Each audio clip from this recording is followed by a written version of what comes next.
Fraude no imposto de renda. Contador que usava receitas médicas falsas é detido. Ele utilizava até nomes de profissionais que já haviam morrido. A fraude foi descoberta no sul do estado. O valor chega a 2,5 milhões de reais. Prédio treme no centro de Vitória. O edifício onde funciona a Justiça do Trabalho foi esvaziado. Audiências foram suspensas. Prédios vizinhos também sentiram o abalo. Segundo dia de confronto entre polícia e moradores durante desocupação de terreno em Vila Velha. Mesmo com decisão judicial, Conselho Tutelar não consegue vaga para menor ser tratada numa clínica de viciados. A jovem se prostitui e comete furtos para manter o vício. Depois da polêmica, câmeras instaladas em banheiro de escola são retiradas. Os equipamentos foram colocados para evitar o vandalismo. Fortaleza do crime. Armas e até uma dinamite foram apreendidas no local. Enterrado no norte do estado, o corpo do secretário de obras de Pedro Canário, Marciano Canal, reagiu a um assalto e foi assassinado a tiros. O lateral Maxwell, que atua na Europa, é o terceiro capixaba convocado a disputar uma Copa do Mundo. Hoje à tarde, os amigos se reuniram para ver a final do campeonato francês e o time de Maxwell foi campeão. A gente já volta em 1 minuto.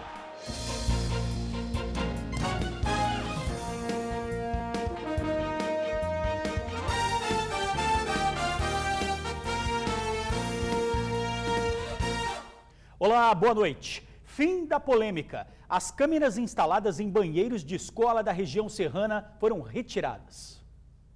A denúncia feita pelo Comando de Greve de Santa Maria de Jetibá, na região serrana do estado, levanta uma polêmica envolvendo a Escola de Ensino Fundamental e Médio São Luís. As fotos tiradas por um membro do comando mostram câmeras de segurança instaladas nos banheiros da escola.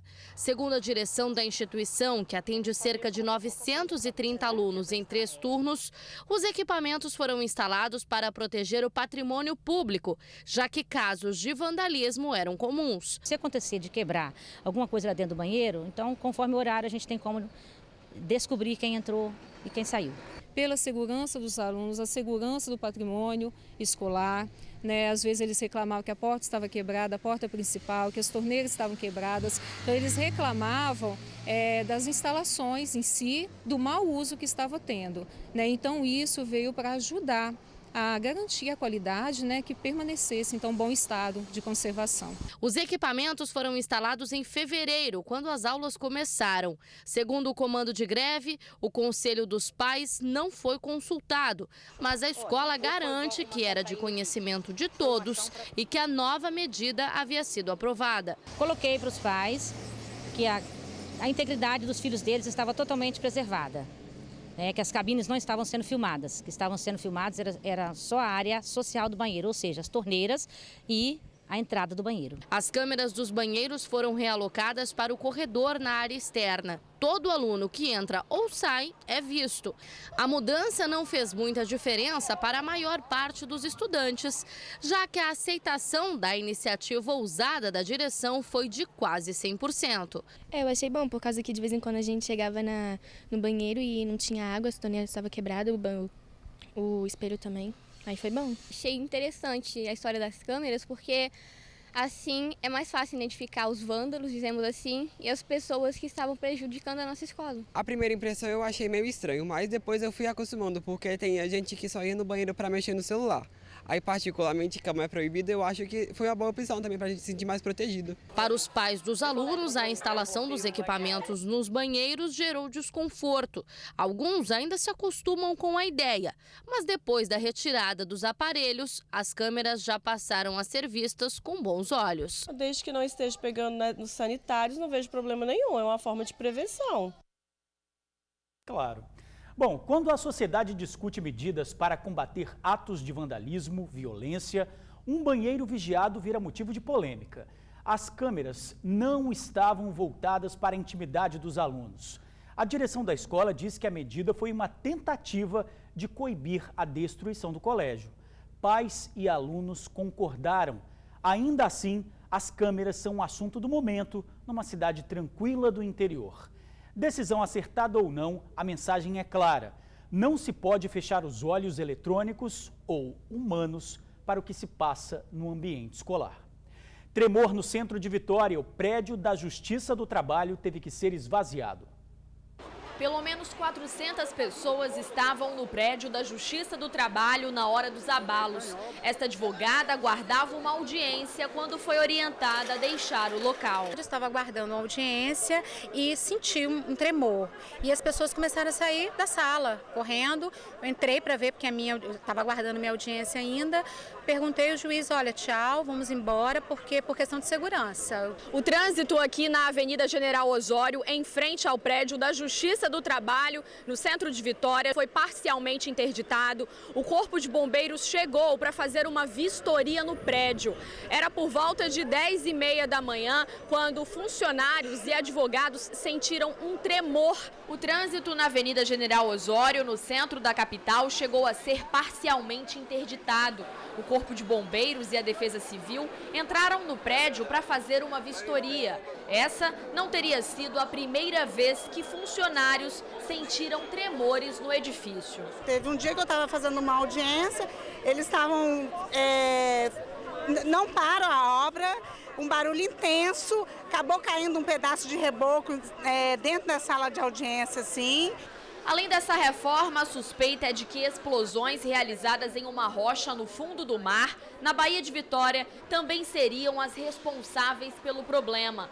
O trabalho faz parte das obras de ampliação do porto. Funcionários deste posto de saúde e de prédios vizinhos também sentiram os abalos de hoje. Eu estava trabalhando na minha mesa e de repente eu senti o chão tremer. Mas eu continuei trabalhando normalmente porque eu não sabia que se tratava de um tremor no prédio ao lado. Aí quando eu desci, mais ou menos uma meia hora, uma hora depois, eu vi a confusão aqui em frente ao edifício Vitória Parque, que é onde funciona a Justiça do Trabalho. Por medida de segurança, o expediente na Justiça do Trabalho foi suspenso. Quem tinha audiência marcada no local foi pego de surpresa. A justiça está balançando, né? Esse país, toda a justiça está balançando há muitos anos, né? Tem que fazer um comentário, né? A vistoria do Corpo de Bombeiros indicou que não houve comprometimento da estrutura. O laudo com a causa do tremor ainda será divulgado pela Defesa Civil. Amanhã o expediente será normal na Justiça do Trabalho. É o que a gente espera. Um golpe de mais de 2 milhões de reais. Um contador que foi preso usava até nome de profissionais que haviam morrido para fraudar a Receita Federal. Os contribuintes envolvidos também podem responder pelo crime. A operação foi feita em parceria com a Receita Federal, Polícia Federal e Ministério Público Federal. As investigações apontaram que um contador de Piúma, no sul do estado, preso hoje, usava documentos falsos na dedução do imposto de renda de contribuintes.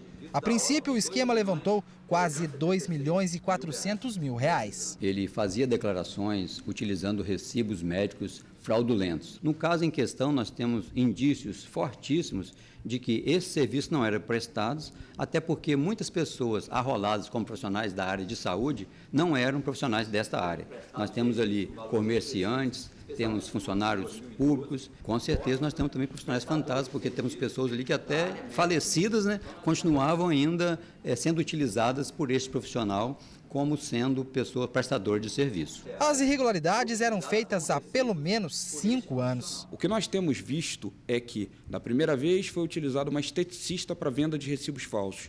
A segunda vez foi um dentista, e agora a terceira vez é um contador. Só que com essa atuação mais forte e repressiva do poder público, o que nós podemos dizer é que a impunidade na seara tributária, pelo bom trabalho que vem sendo feito pela Receita Federal, pela Polícia Federal e compartilhado com o Ministério Público Federal, nós temos visto isso diminuir. As investigações não terminam com esta operação. Com a documentação e o material apreendidos, outras pessoas devem ser investigadas.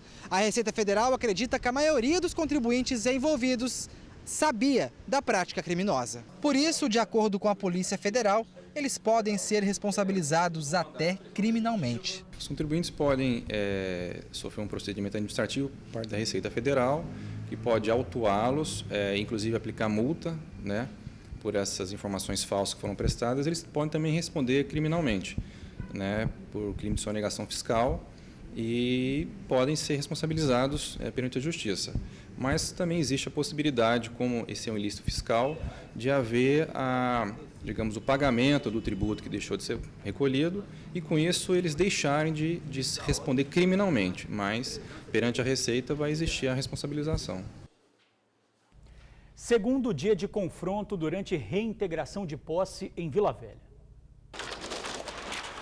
A máquina destrói a casa. A moradora entra em desespero. Eu vendi meu móvel para fazer meu barraco. A cena se repetiu durante toda a manhã. Uma a uma, as casas que restaram foram derrubadas. O Batalhão de Missões Especiais montou uma barreira para evitar que os moradores se aproximassem do local. Houve enfrentamento. Teve gente que colocou fogo nos barracos. A todo instante, caminhões com móveis deixavam o local. 300 pessoas tiveram que sair da região depois que uma liminar da Justiça determinou a reintegração de posse do terreno. A luta para conseguir a internação. Aos 16 anos, ela pede tratamento para o vício em crack. E mesmo com a decisão judicial, o Conselho Tutelar não conseguia a vaga. Um tempão querendo sair dessa vida já. Um tempão esperando já. Ela quer ajuda. A menor de 16 anos é viciada em crack. Em mãos, tem uma ordem judicial desde fevereiro, exigindo a internação em uma clínica.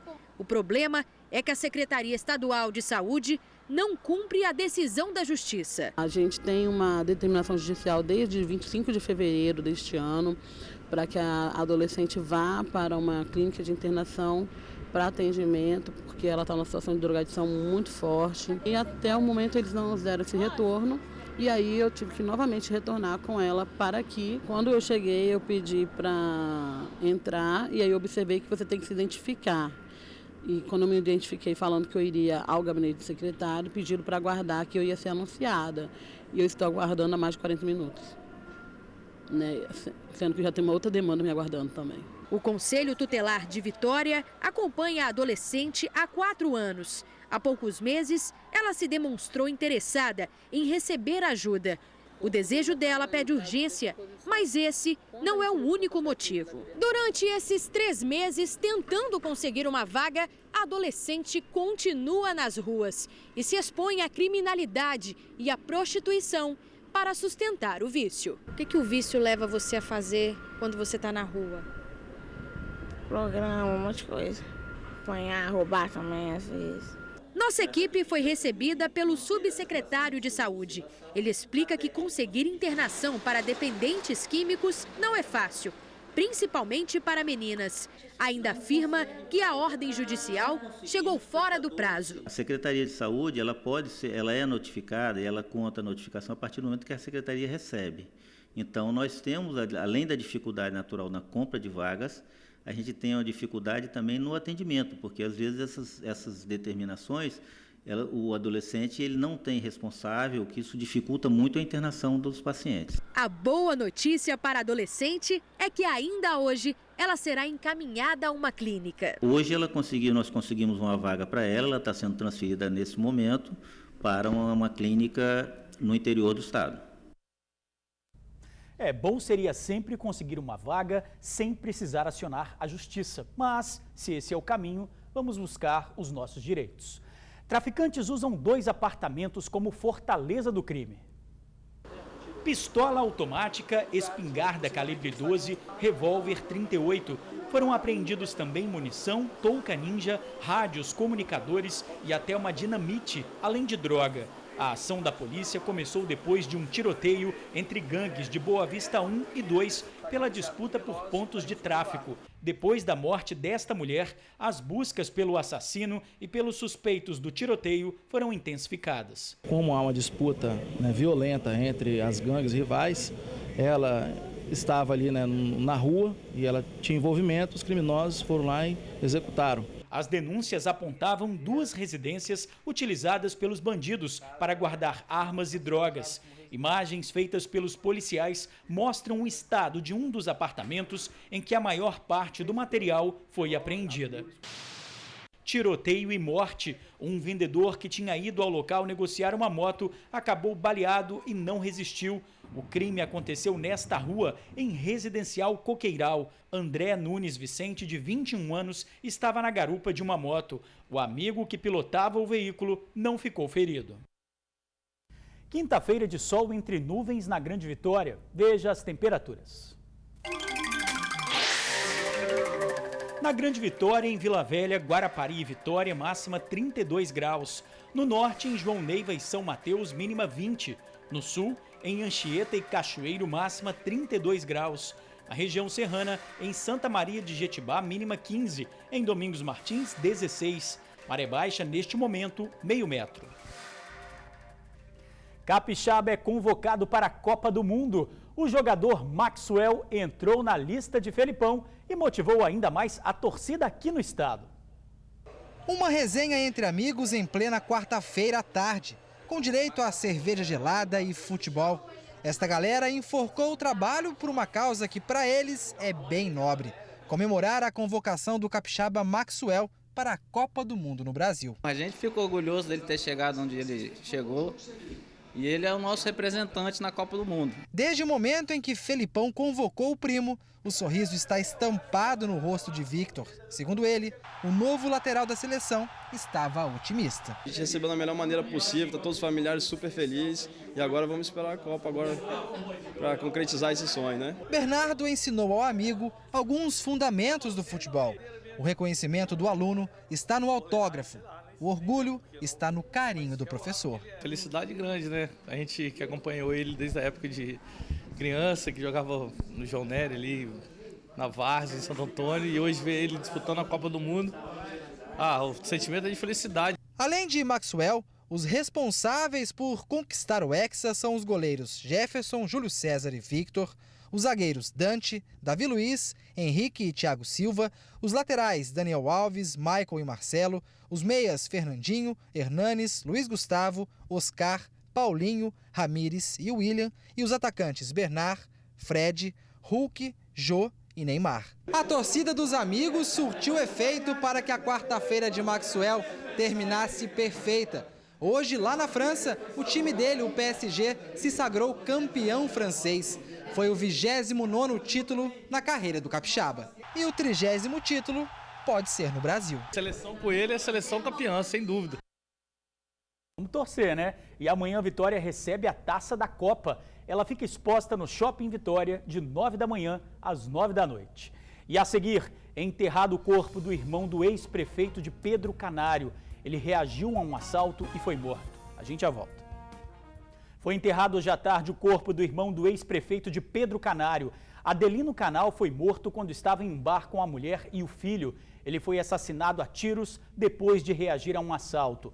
O secretário era irmão do ex-prefeito de Pedro Canário e já foi vereador e presidente da Câmara Municipal. Os 3 criminosos já foram presos, entre eles um menor. Uma boa noite, até amanhã.